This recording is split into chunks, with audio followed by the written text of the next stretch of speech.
Hello friends, welcome to A1IS. My name is Pranav Singh and today we'll start our ongoing current affairs series.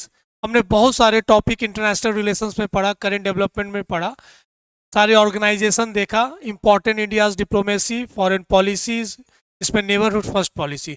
Now we move to another important topic जिसका नाम है global south. ये बहुत important topic है क्योंकि India became the voice of the global south, या एक तरीके से आप कह सकते हैं India became the powerful country who taken the flag regarding the global south. तो ग्लोबल साउथ को लेकर जो सबसे आगे में कंट्री है जो हर तरीके से हेल्प करना चाहती हैं and want to counter the global north. तो इसको लेकर ये बहुत सारे डिस्कशंस है, बहुत सारे करंट अफेयर्स डेवलपमेंट है जो हमें पढ़ना है एंड अपकमिंग एग्जामिनेशन में this is also one of the important topic. हमने जितने टॉपिक डिस्कशंस किए सब करंट अफेयर्स में रिलेटेड टॉपिक किए जो न्यूज़ में रहा, करंट अफेयर्स एक साल में क्या क्या डेवलपमेंट्स हो रहा है. अब ग्लोबल साउथ बहुत इंपॉर्टेंट वैसा ही एक इंपॉर्टेंट टॉपिक है. Now, to understand what is global south, basically it is used to highlight the legacy of colonial system as well as economic disparities. तो एक तरीके का लेगेसी बना हुआ था जो कॉलोनियलिज्म था, इकोनॉमिक डिस्पैरिटीज था बिटवीन द ग्लोबल नॉर्थ और ग्लोबल साउथ. तो पुअरर और रिचर के बीच में जो इंपॉर्टेंट डिफ्रेंशिएट बन चुका था, डिफरेंसेस बन चुके थे, उसको एक तरीके से ये हाईलाइट करता है.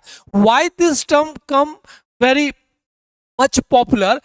जब आप इंडिया के प्री इंडिपेंडेंस एरा में देखते हैं या फर्स्ट वर्ल्ड वॉर वाले फेज में देखते हैं, जो कंट्रीज थी they basically divide into first world order, second world order, third world order. तो जो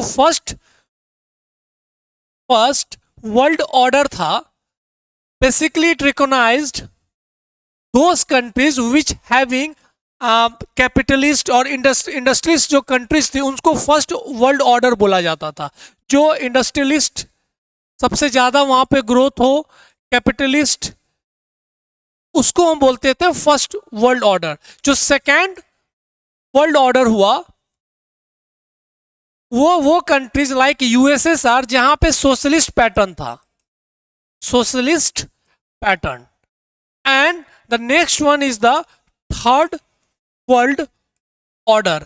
तो वो कंट्रीज रह गए जो बेसिकली इकोनॉमिक डिस्पैरिटीज, जहां पे टेक्नोलॉजी सही से नहीं था, इंडस्ट्रियलिस्ट सेक्शंस नहीं थे, कैपिटलिस्ट और सोशलिस्ट वाले पैटर्न से अलग थे, and they are not joining any bloc when the cold war phase was going.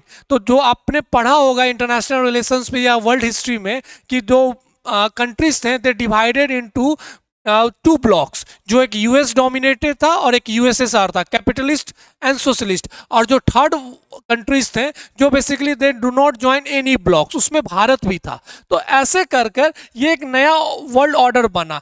This third world order now move to into the global south. अब ग्लोबल साउथ बनने का कारण सबसे बड़ा इंपॉर्टेंट है क्योंकि कुछ इंपॉर्टेंट इवोल्यूशन है, इसके पीछे हिस्टोरिकल बैकग्राउंड है कि why are moving to the third world order into the global south.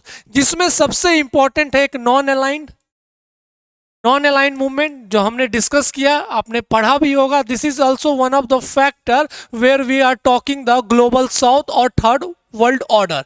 दूसरा इंपॉर्टेंट है G77.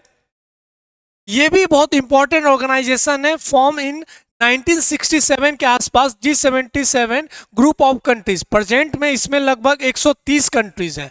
Present time 130 countries are belong to this G77. लेकिन बिगिनिंग में G77 था इन 1967.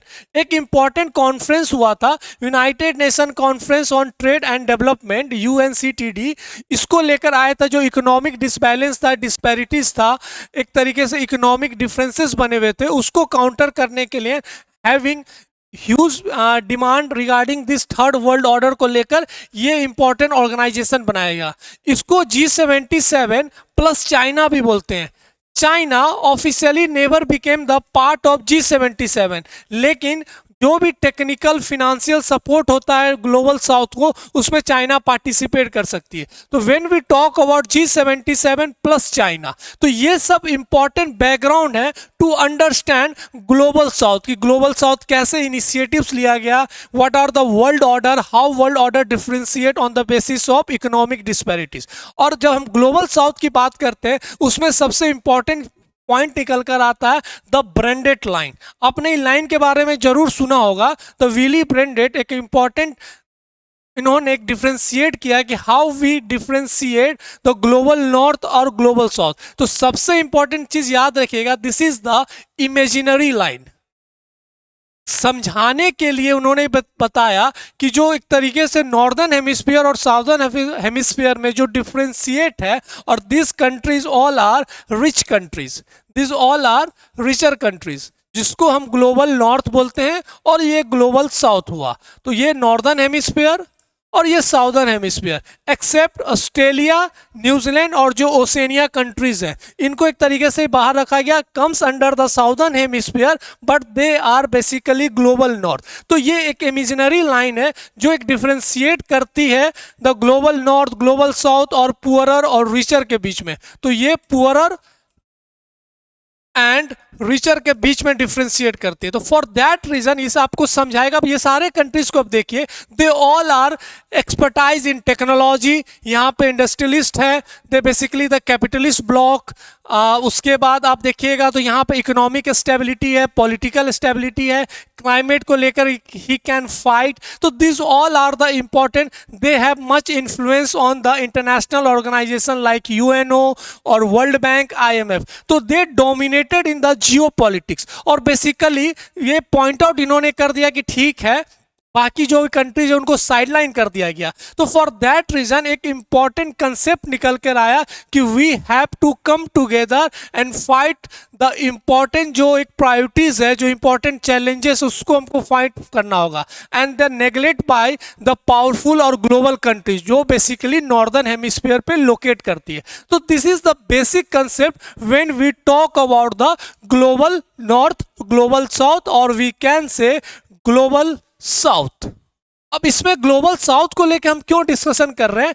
Again India play critical role here. तो इसमें हमें इंडिया का approach भी पढ़ना है, what are the factors leading to the global south, India का voice of the global south summit को लेकर क्या क्या इंपॉर्टेंट आउटकम्स है, and what are the challenges regarding the global south. तो this is another important topic in our examination जो हमें discuss करना। Now the important point is regarding this, ये भी एक एरिया है जो हमें समझना चाहिए when we talk about the Brandt line, की वो एक इमेजिनरी लाइन है। और ये ग्राफ से आपको समझ में आ जाएगा, इस मैप से आपको समझ में आएगा विच कंट्रीज को लेकर हम कैसे बात कर रहे हैं। ऐसे करके हमने डिवाइड किया, दिस इज द चाइना को इंक्लूड करके, this is the Brandt line, this is the Brandt line. एक तरीके से ओशियनिया कंट्रीज, ऑस्ट्रेलिया, न्यूजीलैंड को बाहर रखा गया। तो इस सब के बारे में देखिएगा तो पर्टिकुलर मैप से आपने ज्योग्राफी में भी पढ़ा होगा, वर्ल्ड मैप बहुत अच्छे से पढ़ा होगा। तो यहाँ पे एक तरीके से डिफ्रेंशिएट किया गया। अब कुछ इंपॉर्टेंट फैक्टर्स हैं जो आपको समझ में आएगा कि क्यों ग्लोबल साउथ का एरियाज है। हम कुछ चीज समझते हैं यहाँ। When we talk the important factors regarding global south, factors regarding global south. अब एक चीज समझिए, आप इस मैप को देखिए और आपको लगेगा some important factors like political instability, political instability, this is the one of the important basis कि हम ग्लोबल साउथ की बात क्यों कर रहे हैं, why are the neglect by this all important northern hemisphere.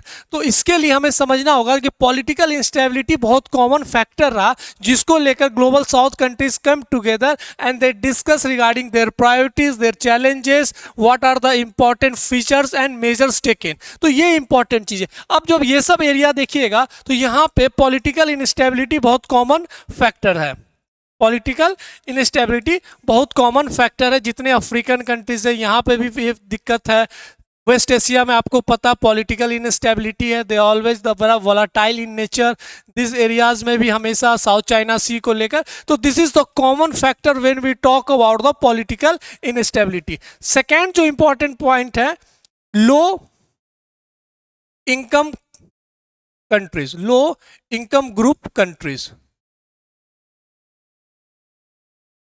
Again this belt, the Sahara belt हो या साउथ अमेरिका का बेल्ट हो, वेस्ट एशिया हो या सेंट्रल एशिया वाला पार्ट है, again they having not enough economic parameters, उनके इसमें स्ट्रॉन्ग्स नहीं है to fight and to counter the important development या सस्टेनेबल डेवलपमेंट गोल्स की हम बात करें तो ये भी एक इंपॉर्टेंट फैक्टर है जो एक तरीके से ड्राइवर का रोल प्ले करता है when we talk about the global south. तो this all are the important points you have to understand.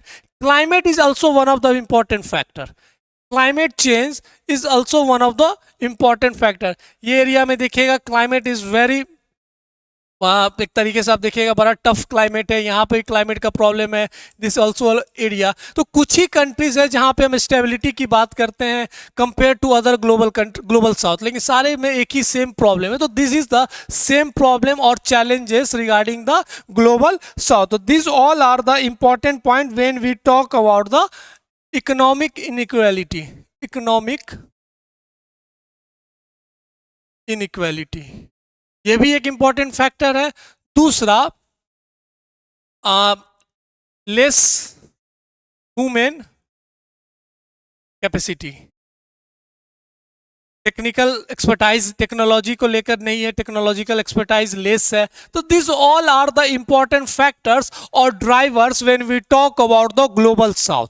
अब ग्लोबल साउथ का ये इंपॉर्टेंट चीज है, उसके बाद यहाँ पे global south countries come together with having a important cooperations की बात करती है, जिसमें जो सबसे इंपॉर्टेंट कॉपरेशन है साउथ साउथ कॉपरेशन। इसका मतलब ये हो गया when two south countries from the global south, जैसे India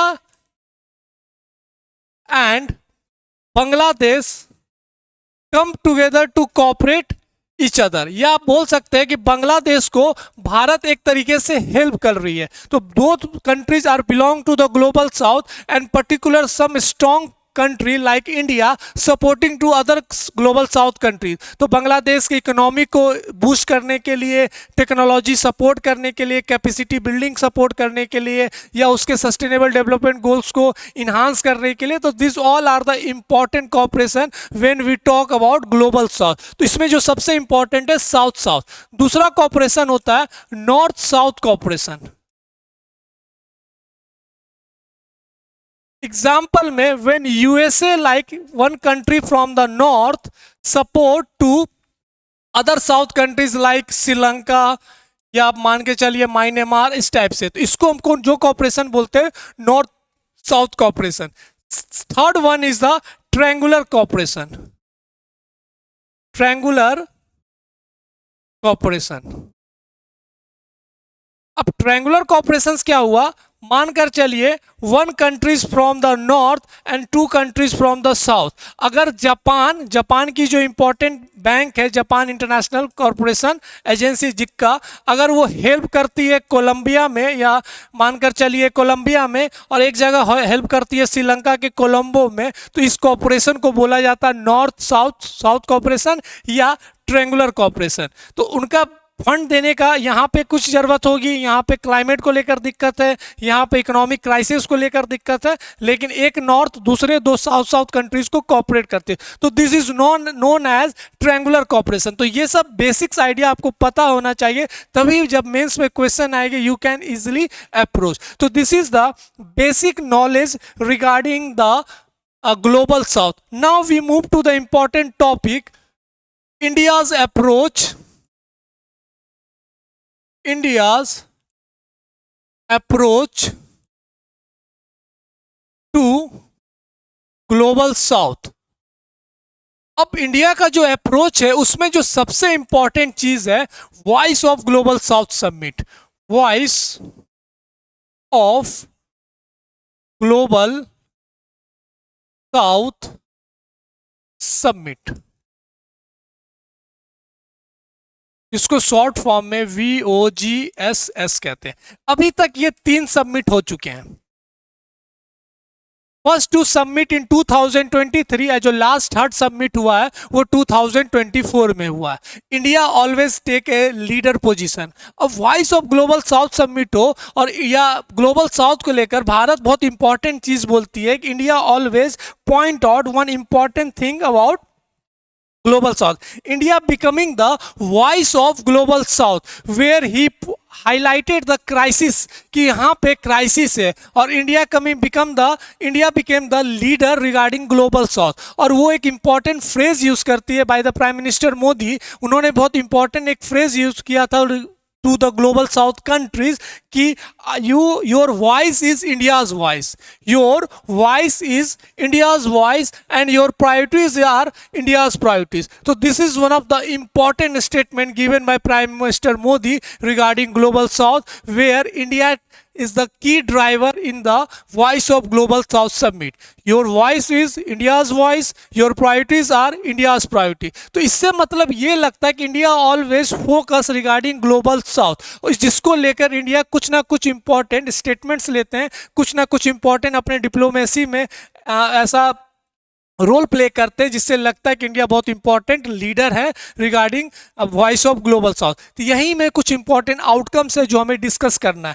now then we move to the important point regarding this. India gave the 4R mantra. 4R मंत्र, हिंदी में तो मंत्र बोलेंगे, अंग्रेजी में मंत्रा, जिसमें पहला R है रिस्पेक्ट, दूसरा आर की बात की जाती है reform, third R is respond,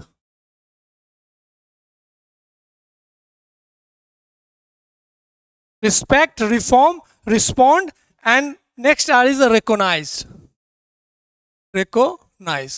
So this is the 4R were given by Indian country और Indian Prime Minister regarding the voice of global south. Respect का मतलब हो गया we respect the sovereignty and integrity of every country.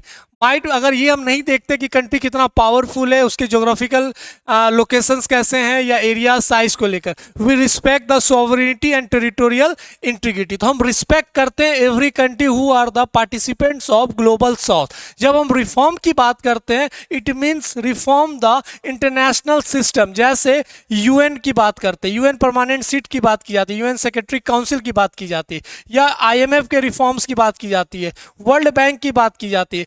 साथ में India always vocal for the multilateralism की बात की जाती है, क्योंकि इंडिया का शो जो दिखा है ब्रिक्स प्लस का एक्सपेंशन, अफ्रीकन यूनियन का G20 में एडमिट होना, मतलब एक तरीके से एंट्री लेना in the presidency of India जो न्यू दिल्ली में हुआ था। तो this all are the important reform taken by India regarding this 4R month. जब हम रिस्पॉन्ड की बात करते हैं it means that respond by all global south countries regarding the important priorities। तो हमें प्रायोरिटीज सेट करना होगा, उसको लेकर रिस्पॉन्ड करना होगा फॉर एवरी ग्लोबल साउथ। ये नहीं ध्यान देना होगा कि हमारे प्रायोरिटीज है या हम इसे क्या फर्क पड़ता है। तो रिस्पॉन्ड सबको करना होगा to come together and respond mutually regarding the need of the global south और द इंपॉर्टेंट फैक्टर्स और drivers in the global south. तो this all are the important point what we have this recognize, this is the principle of common principles रखे गए हैं and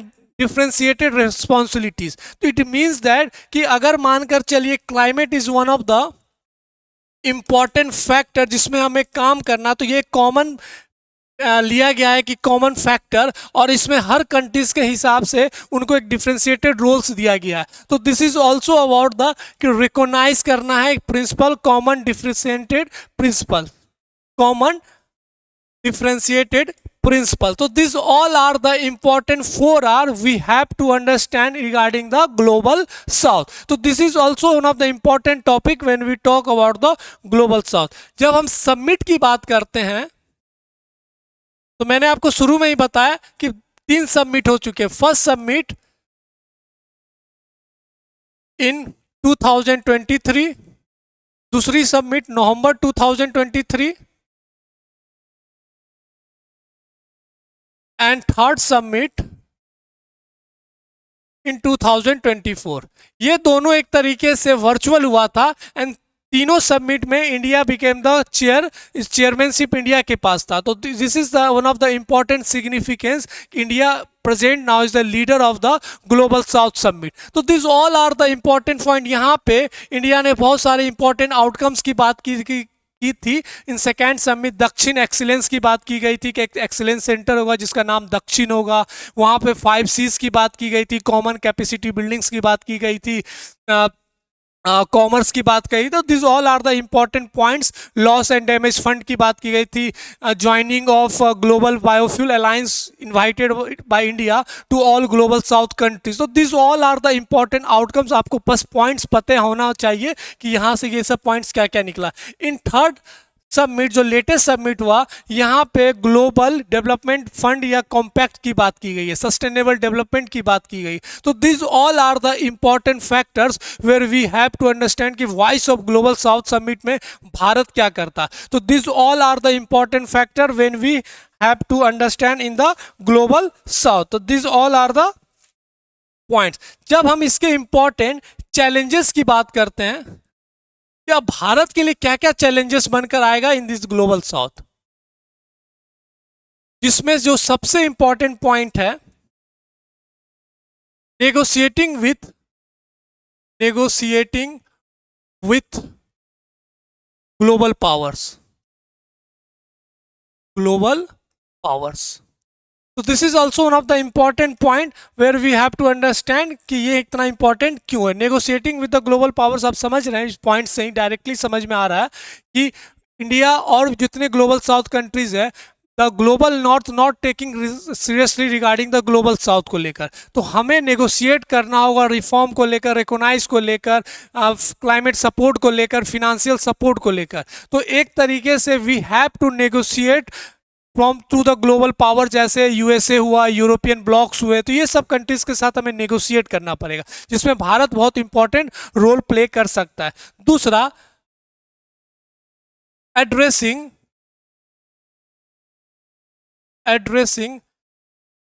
divergent issues. Her countries का कुछ ना कुछ अपना कोर इश्यूज है। जैसे अफ्रीकन कंट्रीज के एरियाज को आप देखिएगा तो climate, economic disparity, political instability एक कॉमन फैक्टर है। वेस्ट एशिया में देखिएगा तो political instability, the clash of civilisational conflict बना हुआ है, ऑयल को लेकर, सैंक्शंस को लेकर फ्रॉम द यूरोपियन साइड और वेस्टर्न पॉलिटिक्स के द्वारा। तो हर एरियाज के कुछ अपने अपने इंपॉर्टेंट डाइवर्जेंट इशूज़ हैं। भारत का कुछ अपना इशूज़ हैं regarding the neighbouring countries and the geographical tension जो बना हुआ है, चाइना के साथ अलग ही टेंशन बने हुए हैं। तो this all are the divergent issue जिसमें हमें एड्रेस करना होगा और उस चीज को पॉइंट आउट करके एक तरीके से रिजॉल्व करना। तो this all are the important factor. Next one, the China irritant. China is one of the part of G77 plus China technically, but ये का अपना एक इशूज, अपना एक कोर ऑब्जेक्टिव रहता है। दे नॉट टेकिंग सीरियसली, उनका मेन इशू है to become the global power, अपना हेजीमनी को डेवलप करना। लेकिन when India talk about global south, तो वहाँ पे वसुदेव कुटुंब की बात की जाती है, वसुदेव कुटुंबकम की बात की जाती है। यहाँ पे विश्व बंधु की बात की जाती है, विश्व बंधु की बात की जाती है, मल्टी वेक्टर डिप्लोमेसी की बात करते हैं। ये सब इंडिया के फॉरेन पॉलिसी है विच directly impact the global south. तो इंडिया इसलिए बहुत इंपॉर्टेंट फीचर प्लेस एक तरीके से रखता है ग्लोबल साउथ में। तो this all are the important factor when we talk about the economic disparity, तो एक कॉमन फैक्टर रहेगा। This all are the important challenges. तो this all are the important factors, हमें पता होना चाहिए कि क्या क्या चैलेंजेस है। Now we move to the important significance. जब हम सिग्निफिकेंस की बात करते हैं तो India always take important role जब मल्टीलेटरल की बात करती है, मल्टीलेटरलिज्म की बात करती है।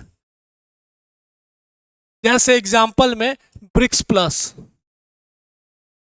प्लस, एससीओ का एक्सपेंशन। तो this all are the important factor जब हम सिग्निफिकेंस की बात करते हैं।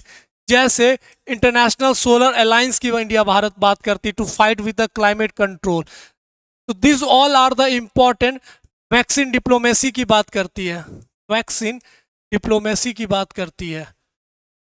Responder, first responder. तो ऐसे पॉइंट्स आपको पता होना चाहिए कि क्या सिग्निफिकेंस है, क्या चैलेंजेस। जब इंटरनेशनल रिलेशंस का ये आप जब बेसिक कंसेप्ट समझ जाएगा, यू कैन इजीली अंडरस्टैंड कि हमें कैसे आंसर्स लिखने हैं, क्योंकि हमने सारे कंसेप्ट समझ लिया। तो पॉइंट एक तरीके से कोइंसाइड किया जाता है, लेकिन आपको बेसिक्स पता होना चाहिए। तो this is the whole about the global south, which is one of the important topic in our examination. तो ये भी एक इंपॉर्टेंट टॉपिक है। लास्ट में अगर हम इसका वे फॉरवर्ड की बात करें, वे फॉरवर्ड कि क्या क्या चीज हो सकता है, तो इसमें जो सबसे इंपॉर्टेंट पॉइंट है स्ट्रेंथनिंग, इसमें जो सबसे इंपॉर्टेंट पॉइंट है the strengthening the regional alliance, strengthening regional alliance. तो this is one of the important point. जैसे हम बिम्स्टेक की बात कर रहे हैं, सार्क की बात कर रहे हैं, आसियान कंट्रीज को लेकर बात कर रहे हैं, इंडियन ओशियन रीजन्स की बात कर रहे हैं, तो this is also one of the important. We have to strengthen our regional connectivity alliance, जिसमें कनेक्टिविटी को सुधारा जा सकता है, डायलॉग्स को बढ़ाया जाता है। तो this all are the important point. दूसरा, reform in the global governance. So these all are the basic points you have to understand when we talk about. And facilitate south cooperation. So these all are the basics point you have to understand what we have discussed regarding global south. तो ये बहुत important topic है what we have discussed regarding bandit line and the global south. तो ये points आपको सारे पता होना चाहिए। what is the global south, how the global south terms originate, what is about the bandit line, कैसे हम जोग्राफिकली इसको डिफ्रेंशिएट करते हैं, what are the drivers and factors regarding the global south, how India's approach regarding the global south, India कैसे role play कर रही है, what are the important outcomes of global south summit, जिसमें India बहुत important role play करती है third summit को लेकर, and what are the challenges, significance, way forward. तो this all are the important topic. I hope कि आप पढ़े होंगे, पर दिस इंपॉर्टेंट करेंट डेवलपमेंट्स इसको को रिलेट करके हमें समझना है कि आने वाले समय में हाउ दिस क्वेश्चन या टॉपिक कैसे इंपॉर्टेंट है। अच्छे से पढ़िए, right more and more questions again I am saying, और फिर हम मिलते हैं नेक्स्ट वीडियो में जहां कुछ इंपॉर्टेंट टॉपिक्स है, और एक दो क्लास में हमारे लगभग पूरे IR मॉड्यूल कंप्लीट हो जाएंगे। ओके, फिर मिलते हैं हम नेक्स्ट वीडियो में। Thank you.